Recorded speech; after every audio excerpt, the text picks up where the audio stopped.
Bonjour à tous et bienvenue dans Smart Space. Au programme de cette émission, l'actu comme toujours et le lancement de la fusée Starship qui n'en finit plus de faire durer le suspense. Un événement ultra attendu qui devrait avoir lieu dans les prochains jours.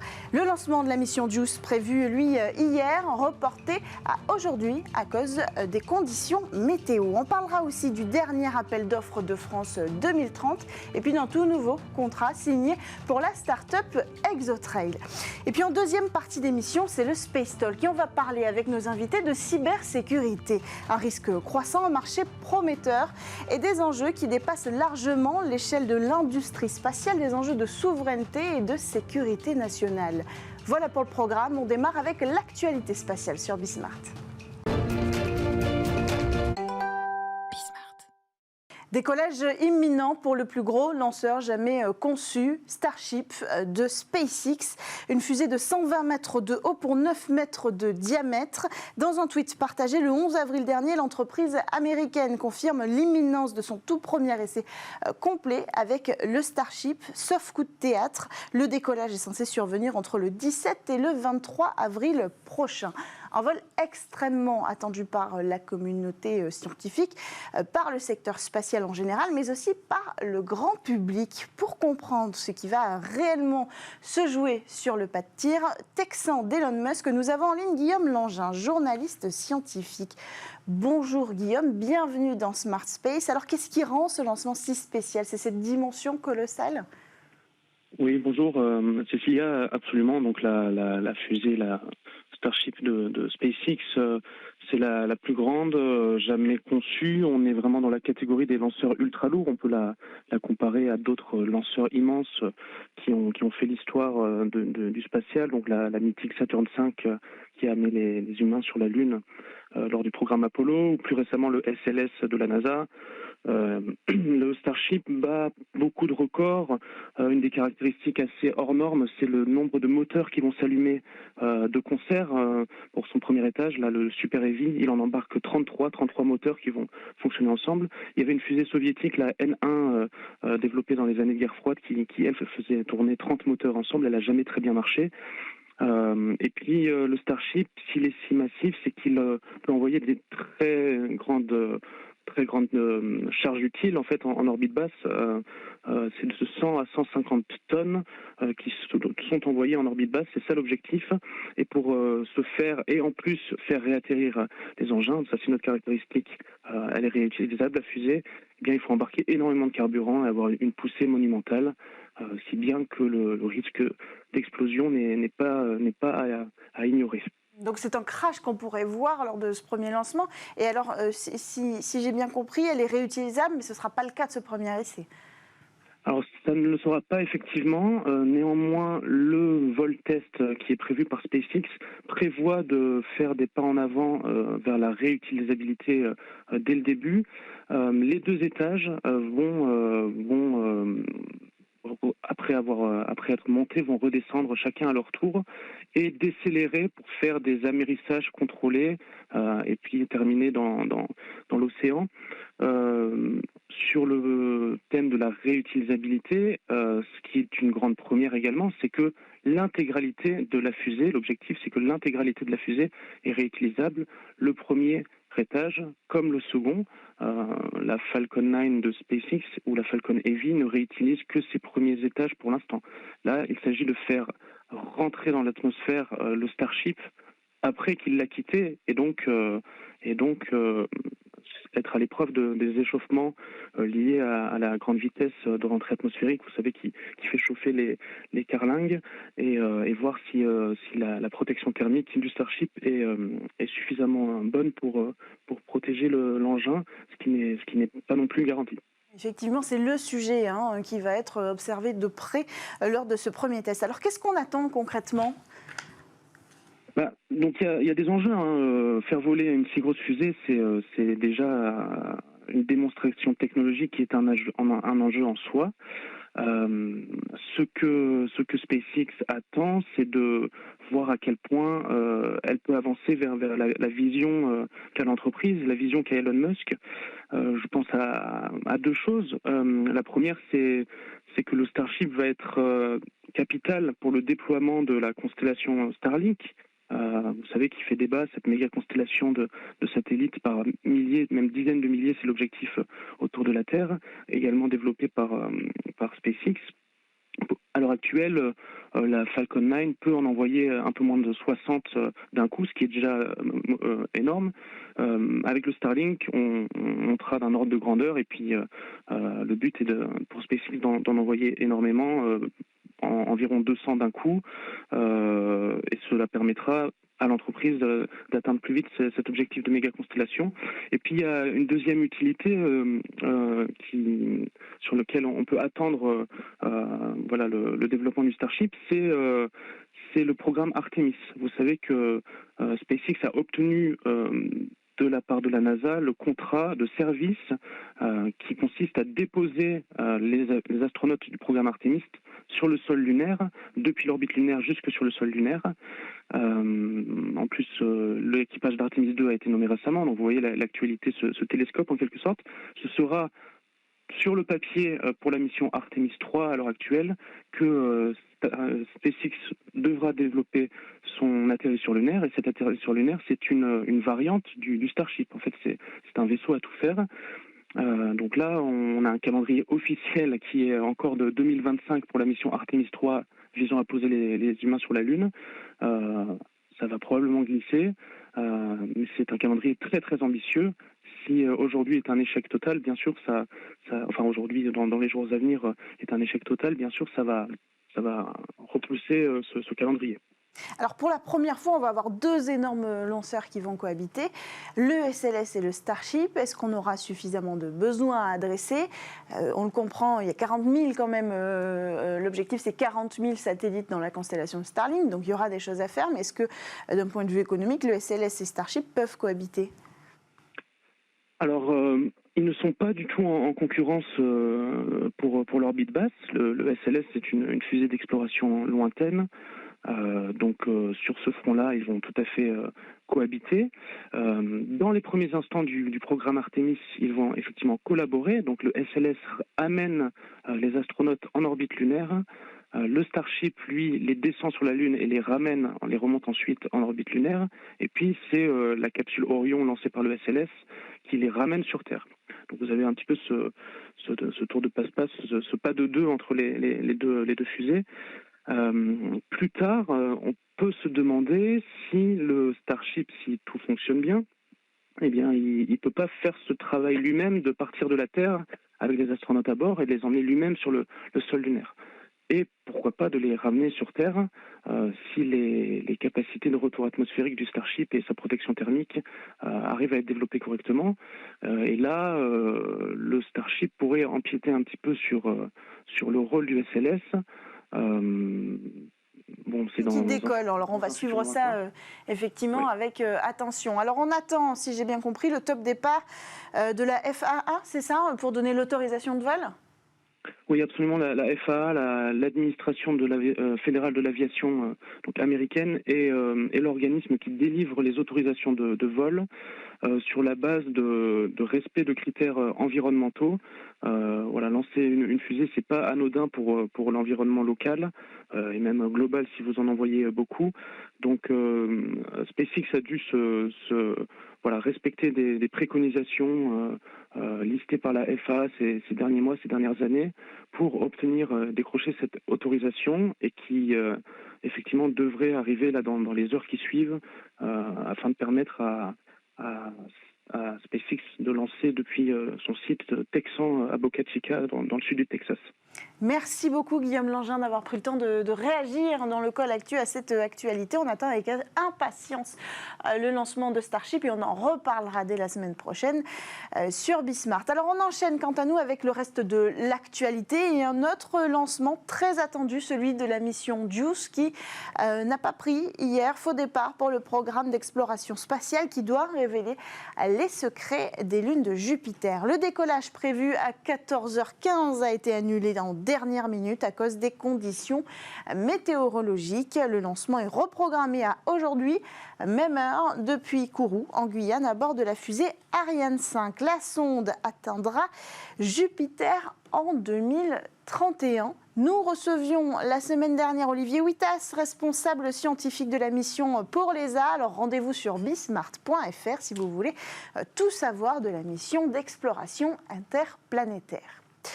Du nouveau du côté de France 2030, alors que le président de la République présente le plan eau cette semaine, Bruno Le Maire et Christophe Béchu, ministre de la Transition écologique, annoncent le lancement par le CNES d'un appel d'offres destiné au suivi de la gestion d'eau, précisément un appel d'offres qui porte sur l'achat d'un service de démonstration afin de garantir la gestion quantitative et qualitative de l'eau.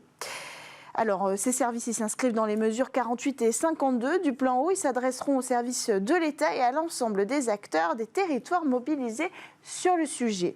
En plus de cet appel d'offres, Bruno Le Maire a lancé en parallèle un appel à manifestation d'intérêt pour recueillir les besoins des acteurs publics en données spatiales et en services associés, toujours dans le cadre du volet spatial de France 2030. Alors toujours dans l'écosystème spatial français, la start-up française Exotrail reçoit une nouvelle commande de la part d'Astro Digital, fabricant et opérateur californien de petits satellites. Exotrail qui développe et produit des systèmes de propulsion électrique et des logiciels de petits satellites. Alors après un contrat pour une première mission supporté déjà à l'époque par Astro Digital et qui est prévu pour un décollage en 2023, cette fois Exotrail va fournir plusieurs moteurs Spaceware Micro L qui génèrent une puissance électrique de 150 watts. Ils seront embarqués sur des satellites d'Astro Digital équipés de la plateforme Corvus dédiée au CubeSat et au Microsat pour un client dont on ignore pour le moment l'identité.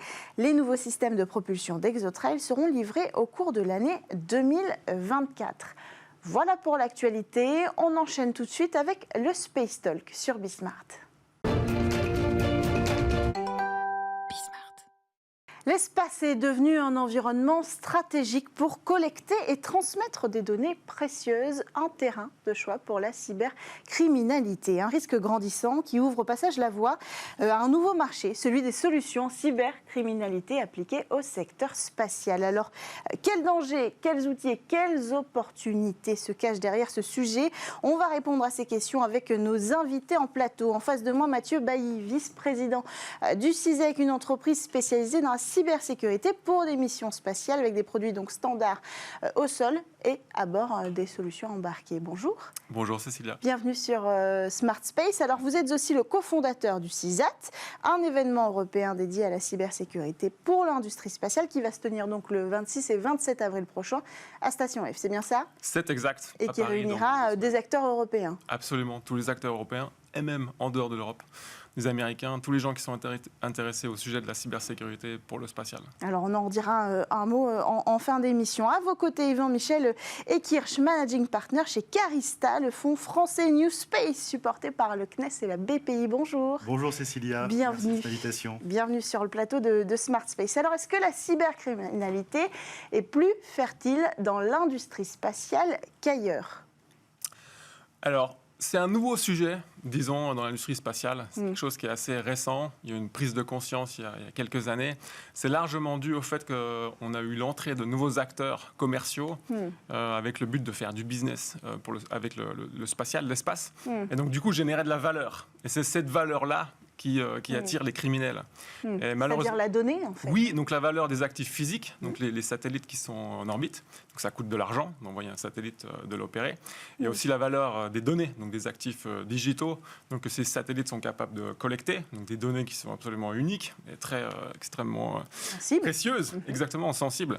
Et du coup, il faut les protéger parce qu'elles attirent les criminels pour toutes sortes de raisons. Peut-être on y reviendra tout à l'heure sur leur motivation des différents groupes qui ciblent ces infrastructures spatiales. Et donc, il faut les protéger. Et malheureusement, aujourd'hui, dans l'industrie spatiale, on est peu mature sur le sujet de la cybersécurité. D'où notre objectif de sensibiliser tous les acteurs, les ingénieurs, les décideurs de l'industrie à ce sujet de la cybersécurité pour mieux comprendre les risques et, in fine, mieux se protéger, voilà, pour répondre aux enjeux qui sont ceux du spatial de demain. Mais ça paraît quand même surprenant compte tenu de la sensibilité des infrastructures, des enjeux qu'on va toucher, parfois de sécurité nationale. Et puis c'est de la tech, c'est du software. Alors pourquoi on est mal préparé ? On est mal préparé toujours lorsqu'on a des menaces. Donc en fait, les menaces évoluent en même temps que les outils pour contrer ces menaces. Chez Carista, très tôt, en fait, on a compris que l'infrastructure spatiale qui est en cours de construction pourrait être attaquée. D'ailleurs, en fait, assez tôt dans l'année 2022, le KSAT de Viasat a été attaqué dans la guerre en Ukraine. Oui. Donc ça a été un espèce d'effroi. On a compris qu'il y avait des enjeux géopolitiques monstrueux. Et puis, en même temps, ces infrastructures également existent sur Terre, puisqu'en fait, pour faire le lien entre nous et le spatial, il faut des infrastructures terrestres. Et tout ça est sensible, en fait, en réalité. Alors, est-ce qu'on peut revenir sur cet exemple en particulier ? Vous pouvez peut-être nous donner des détails, parce que le grand public ne connaît pas forcément cet événement, ni la sensibilité que ça représente. Vous parlez de l'attaque de Viasat. Oui. Donc Viasat, c'est un opérateur commercial de satellites américain qui fournit des services de connectivité, donc de l'Internet par satellite. Donc ceci à travers des terminaux, donc qui sont déployés chez les clients de Viasat. Et il se trouve que certains terminaux de Viasat étaient utilisés par l'armée ukrainienne. Et donc, les hackers russes, ont ciblé Viasat comme un fournisseur de services critiques à l'armée ukrainienne, ont réussi à infiltrer le réseau de Viasat, à désactiver ces terminaux exactement le jour J de l'invasion de l'Ukraine par la Russie, en coupant toute la connexion, toute la connectivité de l'armée ukrainienne pendant plusieurs jours. Ce qui a eu vraiment un impact significatif sur le théâtre des opérations au niveau de l'armée ukrainienne, mais aussi sur des clients commerciaux civils français, allemands. Il y a des centaines d'éoliennes en Allemagne qui ont été désactivées à cause de cette opération des hackers russes. Des clients français qui étaient aussi impactés. Donc voilà, vraiment un impact énorme. Et je pense qu'il est important de retenir de cette attaque sur un opérateur de satellite commercial, c'est le fait qu'un acteur étatique, la Russie en particulier, dans ce cas de figure, a attaqué un acteur commercial. Et ça change beaucoup de choses dans le domaine du spatial, parce que le modèle de menace, c'est-à-dire qui peut s'intéresser à mon service, il est complètement différent aujourd'hui. Et donc, du coup, les moyens pour se défendre sont aussi beaucoup très différents. C'est ce qui rend unique, en réalité, le secteur du spatial, comme le secteur de la tech. On a eu des attaques ces dernières années aux États-Unis, notamment, où on s'est rendu compte qu'en fait, avec une attaque bien ciblée, on pouvait entrer chez les gens, les espionner aussi. Donc, il y a beaucoup de choses qui se passent et on se rend compte que la cible, c'est les pays, les industriels, mais aussi les citoyens. Absolument. En fait, là encore une fois, je pense qu'en fait, il y a plusieurs couches de sécurité. On a beaucoup parlé de la protection du poste de travail, on a beaucoup parlé de la protection des réseaux. C'est sur ça que la plupart des offres sur le marché ont insisté. Et chez Carista, on s'est intéressé au sujet qui n'était pas encore tout à fait caractérisé. Donc, l'attaque des endroits où se passe du calcul embarqué, et donc est éminemment important pour le domaine du spatial. Et c'est vrai également sur toutes les infrastructures terrestres. Parce que ça va paralyser le sujet. Ça va paralyser complètement le sujet. Et puis surtout, c'est un endroit sensible. C'est un endroit où se passent des choses qui peuvent être non cachées, non divulguées. Ensuite, on s'est intéressé, nous aussi, donc on a investi dans SciSec. SciSec est un investissement important pour en faire un leader dans son domaine. Mais on a également investi dans une autre société qui s'appelle Before.ai, qui s'intéresse au renseignement, au renseignement numérique pour préparer en fait et prévenir des attaques des semaines ou des mois en avance. Et puis, effectivement, il faut sécuriser les communications. Donc, on a beaucoup parlé de cryptographie et on s'est aperçu que les ordinateurs quantiques étaient capables de décrypter les cryptographies. C'est une vraie piste, ça, le quantique, sur la cybersécurité, pas seulement dans le spatial, d'ailleurs. Absolument. Et donc, en fait, les liens qui sont des liens radio aujourd'hui vont faire place progressivement à des liens optiques. Et on va pouvoir, en fait, envoyer via ces liens optiques des clés quantiques qui sont de meilleure qualité, avec une meilleure sécurité que les clés classiques. Et pour ça, il faut observer les turbulences terrestres.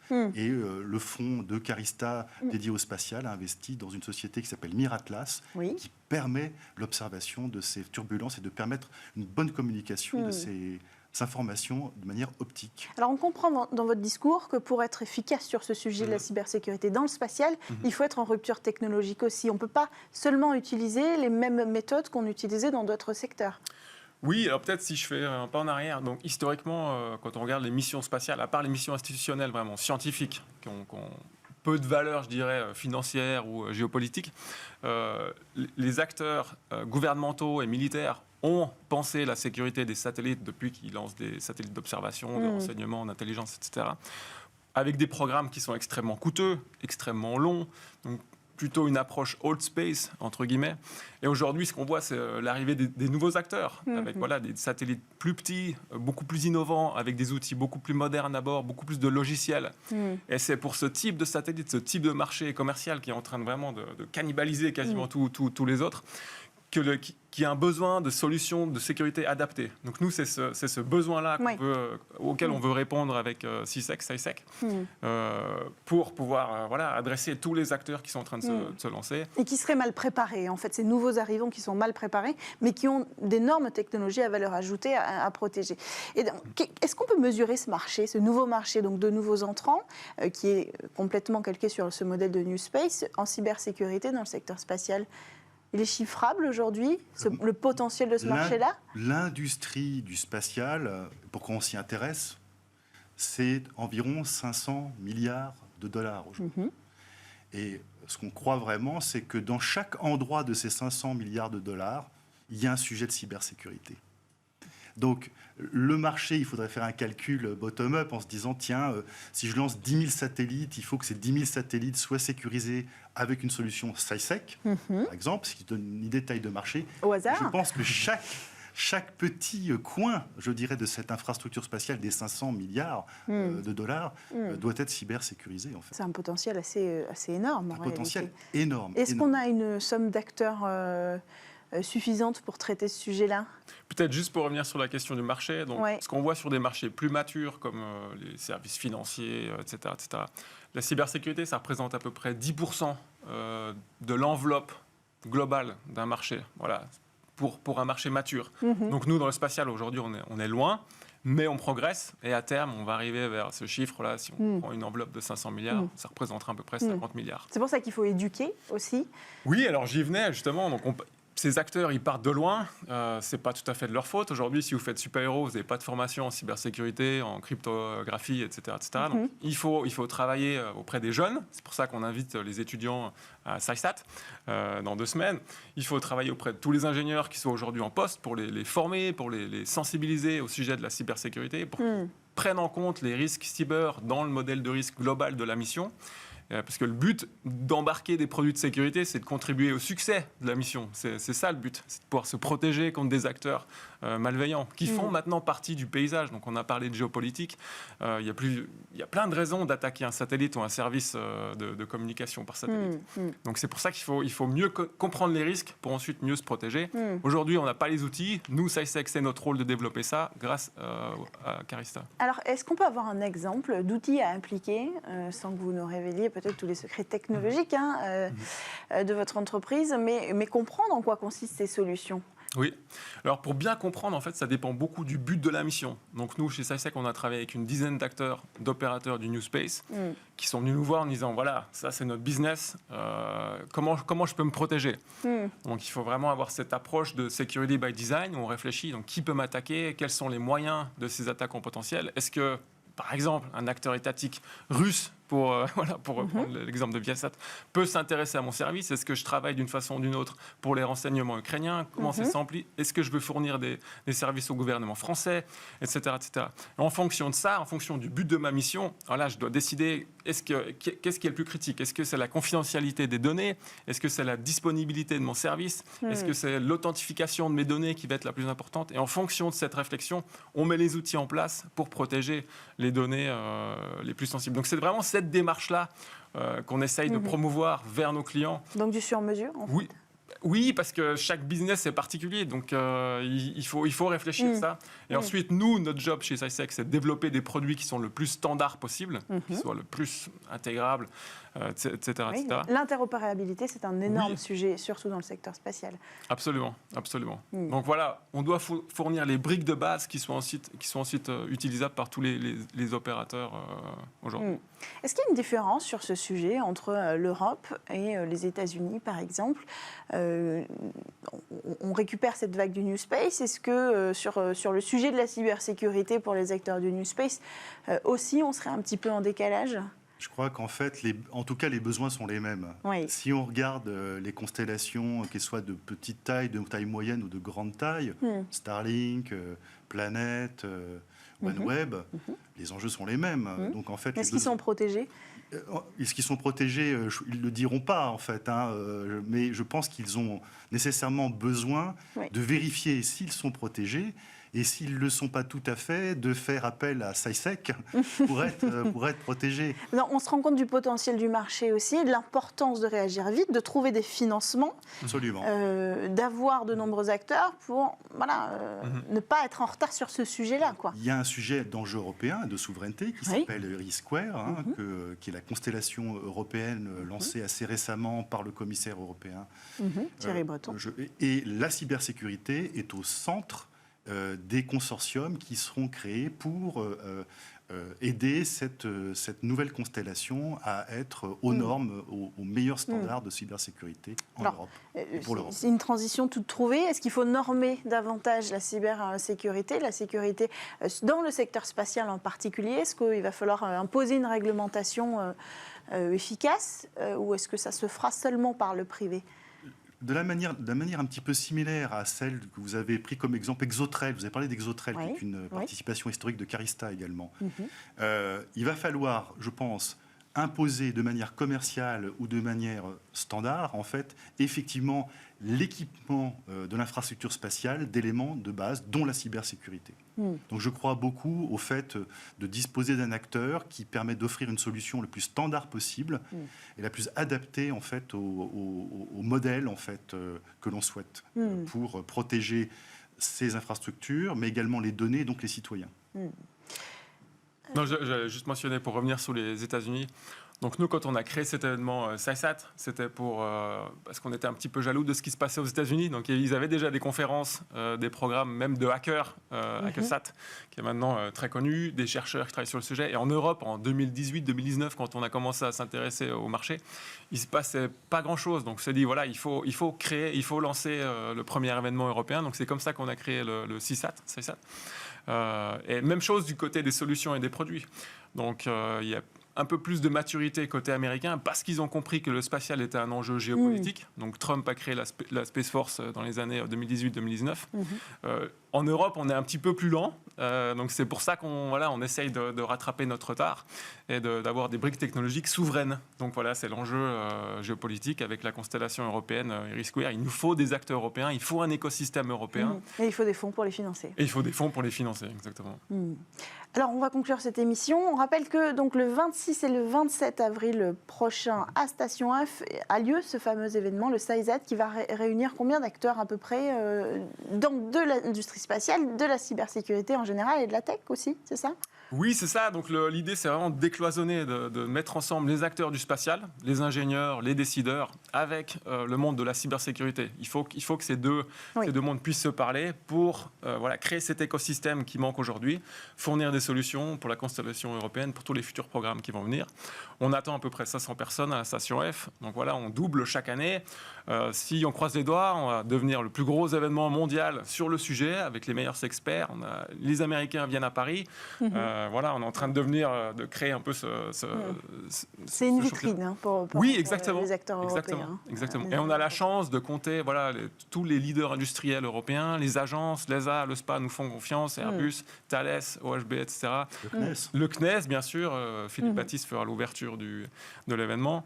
Les startups, le New Space, les chercheurs, les hackers. Voilà, tout cet écosystème-là sera à la station F dans 2 semaines. Merci beaucoup d'avoir pris le temps tous les deux de venir en plateau pour parler parler de ce sujet hyper important, celui de la cybercriminalité et des solutions en cybersécurité pour renforcer l'industrie spatiale. Merci à tous de nous avoir suivis. On se retrouve dès la semaine prochaine sur Bismart.